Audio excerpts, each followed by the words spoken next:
حضور اقدس لوگوں کی زندگیوں کو آسان کرنا حکومت کے علاوہ کسی اور کا بھی کام ہے؟ حکومت کا تو کام ہے نا، حکومت ہی کا سب سے بڑا کام ہے، اور نبی کریم صلی اللہ علیہ وسلم نے چند رہنما اصول ریاست کے دیے ہیں۔ اچھا یہ بھی بات اصل میں ہمیں بنیادی طور پہ کرنی چاہیے کہ ہم اپنے پاکستان کو اسلامی ریاست کہتے ہیں، لیکن ہم اسلامی سسٹم کو اپناتے نہیں۔ ہم نے نظام سارا سرمایہ سسٹم کو نہیں اپناتے، کون سا اپنایا؟ ہم تو سچ نہیں بولتے۔ بالکل درست کہہ رہے ہیں، بات میں یہی کہہ رہا ہوں۔ آپ کی ایکسپیکٹیشن بہت نا دوسرے لیول پر ہے، اور ہم تو سچ نہیں بولتے، ہم تو ٹیکس نہیں دیتے۔ میں آپ کو ایک بات بتاتا ہوں، نبی کریم صلی اللہ علیہ وسلم نے مہنگائی کے خلاف بھی اور معاشرے کے لوگوں کی میں جس جگہ رہتا ہوں نا وہاں پہ تمام دکانیں بند ہوتی ہیں جمعہ پڑھنے کے لیے۔ اچھا، جب وہاں پہ انکم ٹیکس آفیسر سے پوچھا کہ ان سارے اعلیٰ ترین دکانداروں میں کتنے فیصد لوگ ہیں جو ٹیکس دیتے ہیں، تو اس نے کہا 7۔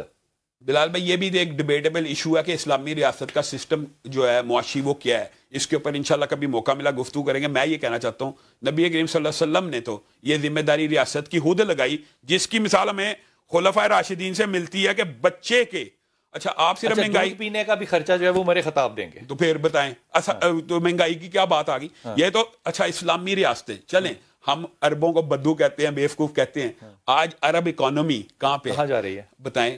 اس کا مطلب یہ ہے۔ اور اچھا دوسری بات یہ ہے وہ بھی اپنی عوام کی کفالت کرتے ہیں، وہ عوام کو مکافع دیتے ہیں، وہ کام عوام کو اسکالرشپس دیتے ہیں، جو ان کا بے روزگار بندہ اللہ نے ان کو دیا ہے وہ آگے دے رہے ہیں۔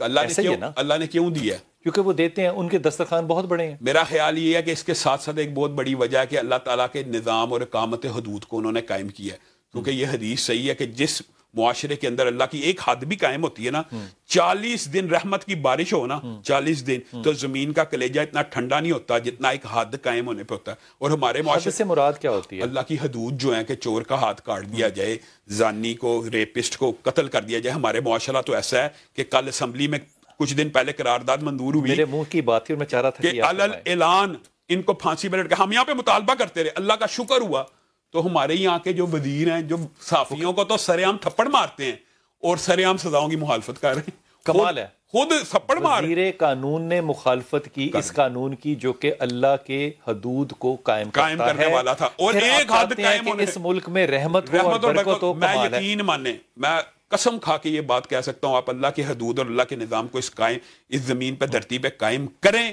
آپ کو عرب سے زیادہ اس دھرتی سے سونا اگلتا ہوا نہ نظر آئے تو ہمیں پکڑ لیں۔ تو وہ جو لوگ پبلکلی لوگوں کو مار لیتے ہیں لیکن پبلکلی لوگوں کو سزا نہیں دینا چاہتے، ان پبلکلی لوگوں کو مار رہے ہیں لیکن پبلکلی سزا نہیں دینا خلاف ہے۔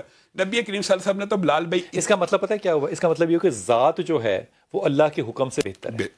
یہ کتنا بڑا عذاب ہے۔ بالکل بات آپ نے درست کی۔ آپ اپنا بدلہ لے سکتے ہیں، خدا کی حد کو قائم نہیں کر سکتے۔ یعنی نہیں، اپنی ذات کا بدلہ تو تھپڑ ہے، تو جس نے ریپ کیا ہے اس کو پھانسی دینے پہ آپ کترا رہے ہیں، کس وجہ؟ کوئی لاجک ہو، کوئی عقل ہو، کوئی منطق ہو۔ وہ کہتے ہیں کہ جو معاشرہ ہے نا وہ سیولائزڈ نہیں ہوتا جس میں یہاں پر ہو، لیکن میں بڑی معافی کے ساتھ پھر تھپڑ مارنا بھی سیولائزڈ نہیں ہوتا، لیکن جن ملکوں کے اندر یہ سزائیں سر عام ہیں ان کی کیس اسٹڈی کیجئے، وہاں پہ وہ جرائم نہ ہونے کے برابر بات کہنے کے قابل ہیں۔ ایک بات میں اس کے اندر ایک بات کرتا ہوں کہ یہ چاند پہ جانے کا تانا مولوی کو کیوں دیا جاتا ہے، یا یہ چاند پہ جانے کا تانا تو سائنسدان کو دینا چاہیے، سائنسدان کو دیں۔ میں حیران ہوں، یعنی کہنے کا مطلب یہ بڑے ادب کے ساتھ حضرت ایک خاتون ہے، انہوں نے انتہائی بدتمیزی کی حد پیدا کر دی کہ جو میرے بابے صاحب ہیں ان کے طالب علم ہونے کی حیثیت سے آپ کو یہ نہیں کہنا چاہیے، اور میں آپ کو حلفاً کہہ رہا ہوں میں سارے بابوں کو ٹھیک مانتا ہوں، لیکن میں کسی بابے کے ساتھ نہیں